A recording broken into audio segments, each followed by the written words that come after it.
ಇಲ್ಲಿ 8ನೇ ಕಂತಿನ ಹಣ ನೀವೆಲ್ಲ ಕೂಡ ರಿಸೀವ್ ಮಾಡ್ಕೊಂಡೋಯ್ತಾ? 9ನೇ ಕಂತಿನ ಹಣಕ್ಕೆ ಏನಾದರೂ ವೆಯ್ಟ್ ಮಾಡ್ತಿದ್ರಾ? ಹಾಗಾದರೆ ನಿಮ್ಗೆಲ್ಲರಿಗೂ ಕೂಡ ಒಂದು ಭರ್ಜರಿ ಗುಡ್ ನ್ಯೂಸ್ನ ಕೊಟ್ಟಿದ್ದಾರೆ ಲಕ್ಷ್ಮೀ ಹೆಬ್ಬಾಳ್ಕರ್ ಅವರು. ಗೃಹಲಕ್ಷ್ಮಿ ಯೋಜನೆ ಬಗ್ಗೆ, ಅದ್ರ ಬಗ್ಗೆ ಏನು ಲೇಟೆಸ್ಟಿಗೆ ಅಪ್ಡೇಟ್ಸ್ ಬಂದಿದೆ ಅದ್ರ ಬಗ್ಗೆ ಈ ಒಂದು ವಿಡಿಯೋದಲ್ಲಿ ತಿಳಿಸ್ಕೊಡ್ತೀನಿ.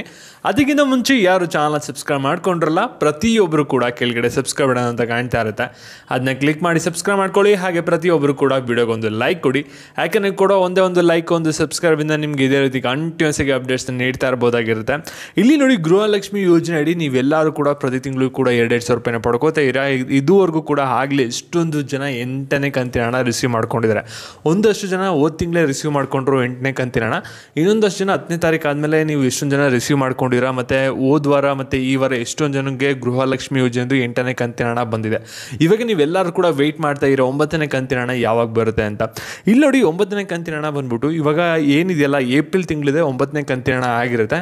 ನಿಮಗೆ ಕಾಮನ್ ಈಗ ಒಂದು ಡೌಟ್ ಇದೆ, ಇವಾಗ ಏಪ್ರಿಲ್ ತಿಂಗಳಲ್ಲೇ ನಮಗೆ 9ನೇ ಕಂತಿನ ಹಣ ಏನಾದರೂ ಬರುತ್ತಾ, ಅಥವಾ ಏನಾದರೂ ಒಂದು ತಿಂಗಳು ಬಿಟ್ಬಿಟ್ಟು ಆಗ್ತಿರಲ್ಲ ಆ ರೀತಿ ಏನಾದರೂ ಒಂದು ಮೇಗ್ ಬರುತ್ತಾ ಅಂತ.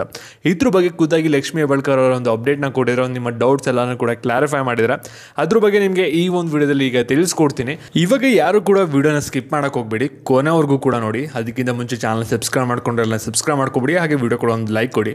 ಇಲ್ಲಿ ನೋಡಿ, ಗೃಹಲಕ್ಷ್ಮಿ ಯೋಜನೆದು 8ನೇ ಕಂತಿನ ಹಣ ನೀವು ಆಗಲೇ ಆಲ್ಮೋಸ್ಟ್ ಎಲ್ಲರೂ ಕೂಡ ರಿಸೀವ್ ಮಾಡ್ಕೊಂಡಿದ್ದೀರಾ. ಆದರೆ 100% ಎಲ್ಲ ಜನರಿಗೂ ಕೂಡ ಬಂದಿಲ್ಲ, ಆದರೆ ಜಾಸ್ತಿ ಜನಕ್ಕೆ ಬಂದಿದೆ. 70ರಿಂದ 80% ಜನರಿಗೆ ಆಗಲೇ ಗೃಹಲಕ್ಷ್ಮಿ ಯೋಜನೆದು 8ನೇ ಕಂತಿನ ಹಣ ಬಂದು ಜಮೆ ಆಗಿದೆ. ನೀವೆಲ್ಲರೂ ಕೂಡ ವೆಯ್ಟ್ ಮಾಡ್ತಾ ಇರೋದು 9ನೇ ಕಂತಿನ ಹಣ ಯಾವಾಗ ಬರುತ್ತೆ ಅಂತ. ಯಾಕೆಂದರೆ 8ನೇ ಕಂತಿನ ಹಣ ಬಂದಾದ್ಮೇಲೆ ನೆಕ್ಸ್ಟ್ ನಿಮಗೆ 9ನೇ ಕಂತಿನ ಹಣ ಬರಬೇಕಾಗಿರುತ್ತೆ. ಮತ್ತು ಇಲ್ಲಿ ನಿಮಗೆ ಕಾಂಗ್ರೆಸ್ ಅವರು ಏನಾದರೂ ಇವಾಗ ಕೇಂದ್ರದಲ್ಲಿ ಏನಾದರೂ ಒಂದು ಅಧಿಕಾರಕ್ಕೆ ಬಂದರೆ ನಿಮಗೆ ಗೃಹಲಕ್ಷ್ಮಿ ಯೋಜನೆ ಹಣ 2,000 ರೂಪಾಯಿ ಬರ್ತಾ ಇರೋದು ಇನ್ನೂ ಇನ್ಕ್ರೀಸ್ ಆಗಿ 10,500 ಬರುತ್ತೆ. ಯಾಕೆಂದರೆ ಮಹಾಲಕ್ಷ್ಮಿ ಯೋಜನೆಯೂ ಕೂಡ ಆ್ಯಡ್ ಆಗುತ್ತೆ ಗೃಹಲಕ್ಷ್ಮಿ ಯೋಜನೆಗೆ. ಅದು ಪ್ರತಿ ವರ್ಷಕ್ಕೆ 1 ಲಕ್ಷ ಬರುತ್ತೆ, ಇದು ಒಂದು ವರ್ಷಕ್ಕೆ 24,000 ಬರುತ್ತೆ. ಎರಡೂ ಕೂಡ ಆ್ಯಡ್ ಮಾಡಿದಾಗ ನಿಮ್ಗೆ ಏನಾಗುತ್ತೆ ಅಂದರೆ ಪ್ರತಿ ತಿಂಗಳು ಬಂದುಬಿಟ್ಟು 10,500 ರೂಪಾಯಿ ನಿಮ್ಮ ಖಾತೆಗೆ ಜಮಾ ಆಗ್ತಾ ಹೋಗುತ್ತೆ. ಇನ್ ಕೇಸ್ ಕಾಂಗ್ರೆಸ್ ಏನಾದರೂ ಕೇಂದ್ರದಲ್ಲಿ ಅಧಿಕಾರಕ್ಕೆ ಬಂದರೆ ಮಾತ್ರ ನಿಮಗೆ ಅಷ್ಟು ಅಮೌಂಟ್ ಸಿಗುತ್ತೆ. ಬಂದಿಲ್ಲ ಅಂದರೂ ಕೂಡ ಇವಾಗ ಸದ್ಯಕ್ಕೆ ಬಂದಿರೋ ಮಾಹಿತಿ ಪ್ರಕಾರ ಕಾಂಗ್ರೆಸ್ ಅವ್ರು ಕಂಟಿನ್ಯೂ ಮಾಡ್ತೀವಿ, ನಾವು ಅಧಿಕಾರಕ್ಕೆ ಬಂದಿಲ್ಲ ಅಂದರೂ ಕೂಡ ಗೃಹಲಕ್ಷ್ಮಿ ಮಾತ್ರ ನಿಲ್ಲಿಸಲ್ಲ, ಬಂದರೆ ಅದು ಮಾತ್ರ ಆ್ಯಡ್ ಮಾಡ್ತೀವಿ ಅಂತ ಹೇಳಿದರೆ, ಬಂದಿಲ್ಲ ಅಂದರೂ ಕೂಡ ನಿಮಗೆ ಬರೀ 2,000 ರೂಪಾಯಿ ಮಾತ್ರ ಪ್ರತಿ ತಿಂಗಳು ಕೂಡ ಬರ್ತಾ ಹೋಗುತ್ತೆ. ಮತ್ತು ಇವತ್ತು ಲಕ್ಷ್ಮೀ ಹೆಬ್ಬಾಳ್ಕರ್ ಅವರು ಒಂದು ಅಪ್ಡೇಟ್ನ ಕೊಟ್ಟಿರೋ 9ನೇ ಕಂತಿನ ಹಣದ ಬಗ್ಗೆ. ಯಾಕೆಂದರೆ ಸಾಕಷ್ಟು ಜನ ವೆಯ್ಟ್ ಮಾಡ್ತಾ ಇರೋದು 9ನೇ ಕಂತಿನ ಹಣ ಯಾವಾಗ ಬರುತ್ತೆ ಅಂತ. 8ನೇ ಕಂತಿನ ಹಣ ರಿಸೀವ್ ಮಾಡ್ಕೊಂಡಿರೋರು. ಇಲ್ಲಿ ನೋಡಿ, 8ನೇ ಕಂತಿನ ಹಣ ಯಾರು ರಿಸೀವ್ ಮಾಡ್ಕೊಂಡಿದ್ರೆ ನಿಮಗೆ 9ನೇ ಕಂತಿನ ಹಣ ಯಾವಾಗ ರಿಲೀಸ್ ಮಾಡ್ತೀವಿ ಅಂತ ಲಕ್ಷ್ಮೀ ಹೆಬ್ಬಾಳ್ಕರ್ ಅವರು ಕೊಟ್ಟಿರೋಂಥ ಅಪ್ಡೇಟ್ ಏನಪ್ಪ ಅಂದರೆ, ಇಲ್ಲಿ ಗೃಹಲಕ್ಷ್ಮಿ ಯೋಜನೆ ಹಣ ಇದುವರೆಗೂ ಕೂಡ ಯಾರು 8ನೇ ಕಂತಿನ ಹಣದವ್ರಿಗೆ ಹಣನ ಪಡ್ಕೊಂಡಿರ್ತಾರೆ ಅವ್ರಿಗೆ 9ನೇ ಕಂತಿನ ಹಣನ ನಾವು ಶಾರ್ಟ್ಲಿ ರಿಲೀಸ್ ಮಾಡ್ತೀವಿ.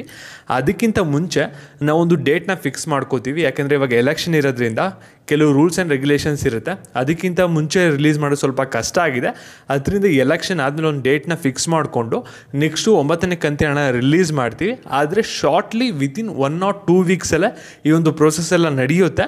ಇನ್ನು ಕೆಲವು ದಿನಗಳಲ್ಲೇ 9ನೇ ಕಂತಿನ ಹಣ ಬರುತ್ತೆ ಅಂತ ಹೇಳಿದ್ರೆ, ಅಂದರೆ ಶಾರ್ಟ್ಲಿ ನಿಮಗೆ ಈ ತಿಂಗಳು ಎಂಡಲ್ಲಿ ಸ್ಟಾರ್ಟ್ ಆಗ್ಬೋದು. ವೆಯ್ಟ್ ಮಾಡಿ, ಅಫಿಷಿಯಲಾಗಿ ಇನ್ನೊಂದ್ಸಲ ಅಪ್ಡೇಟ್ ಬಂದಾಗ ತಿಳಿಸ್ಕೊಡ್ತೀನಿ. ಹಾಗೆ ಈ ಒಂದು ವಿಡಿಯೋನ ಎಲ್ಲರಿಗೂ ಕೂಡ ಶೇರ್ ಮಾಡಿ, ಹಣ ಪಡಿತಾರವ್ರಿಗೆ. ಹಾಗೆ ಇದೇ ರೀತಿ ಅಪ್ಡೇಟ್ಸ್ಗಾಗಿ ಚಾನಲ್ ಸಬ್ಸ್ಕ್ರೈಬ್ ಮಾಡಿಕೊಂಡು ವಿಡಿಯೋಗೊಂದು ಲೈಕ್ ಕೊಡಿ. ಧನ್ಯವಾದಗಳು.